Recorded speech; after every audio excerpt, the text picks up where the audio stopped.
Solution. In Kosovo and Metohija, there is a conflict between the historical and ethnic principles in resolving the national and territorial issue.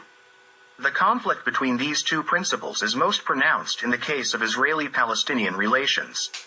Until World War I and Wilson's points, the historical principle had a significant advantage, but since then, the ethnic principle has also been considered.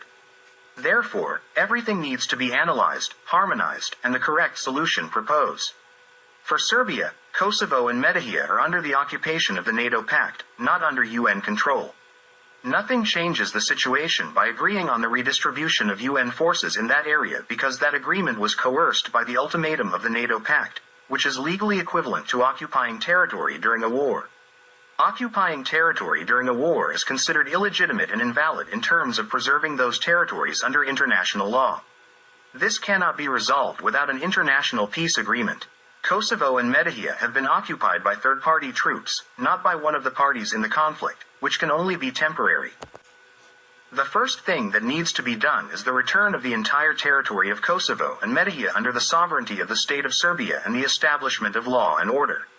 Around 200,000 Albanians who came after the occupation of the province from Albania should return to their homes. Since Serbs cannot trust Albanians and their authority, and Albanians do not want to be under direct Serbian rule, a solution must be found for them to live side by side without conflict. This can only be feasible in one way, which is to divide the province into Serbian and Albanian parts, by municipalities, based on the situation before the aggression and the distribution of major Serbian religious temples.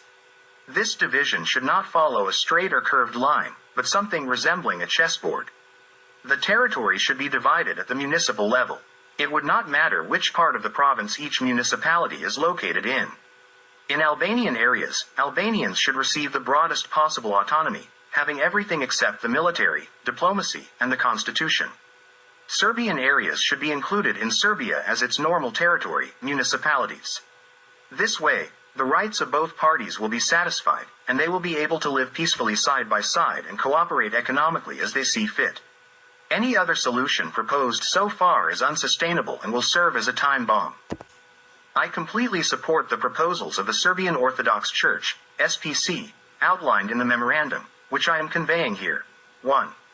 To reaffirm the stance of the Serbian people and the Church and incorporate it into the new constitution of the State of Serbia, that no one ever has the right to renounce Kosovo and Metohija as an inalienable part of the territory of the Serbian people, the Serbian state, and the Serbian Orthodox Church, and to respect the principle of the inviolability and unchangeability of state borders, guaranteed by internationally recognized legal state acts, as well as by United Nations Security Council Resolution 1244, which guarantees the integrity and sovereignty of the State of Serbia over Kosovo and Metohija.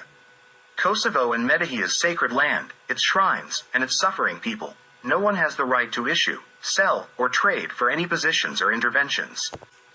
2. To immediately stop the suffering and ethnic discrimination of the Serbian Orthodox people in Kosovo and Metohija, ensure the safety of all those who remain in Kosovo and Metohija, their full freedom of movement and work, and all other rights, such as the right to personal property and belongings, full and not just formal participation in the authorities of Kosovo and Metohija, their schools, hospitals, cultural centers, as well as international and domestic state moral and material assistance. 3.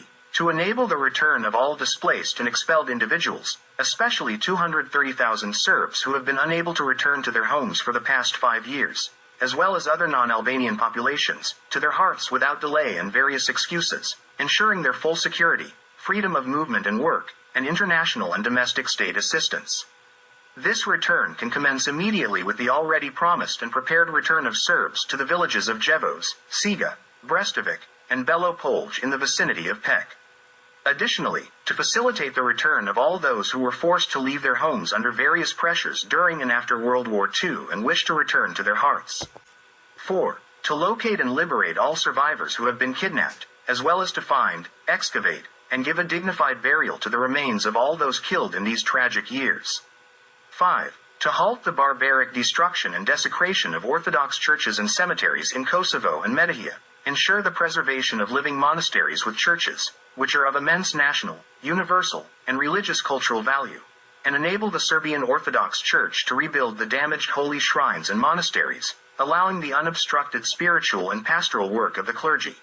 6. To protect against uncontrolled privatization of land that is currently in public ownership, which was illegally and without proper compensation taken from the Serbian Orthodox Church after World War II, and to initiate the process of restitution of the confiscated land or appropriate compensation. Serbia as a state has no future without Old Serbia, without the Holy Land called Kosovo and Metohija. All legal and democratic methods to regain this land under Serbia's sovereignty must be exhausted to the fullest extent. If the rule of law does not prevail and violence is used, we must also have a response to violence. Morton Abramowitz, one of the leading Albanian lobbyists in America, responds to a journalist's question. What could change the West's approach to resolving the status of Kosovo? Unfortunately, violence. I'm sorry to say that. This cannot change in the short term.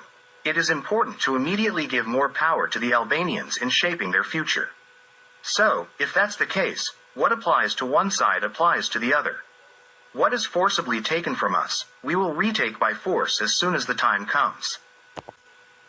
Note about the author Jovan Deretic, researcher, scientist, and writer, the rejuvenator of the Serbian Historical School, which was abolished after the Berlin Congress.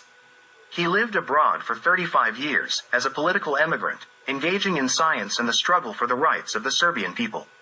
Upon returning to Serbia, he continued his fight through political activities. He was born in western Serbia, in Trebinje. This is the 6th book by the same author,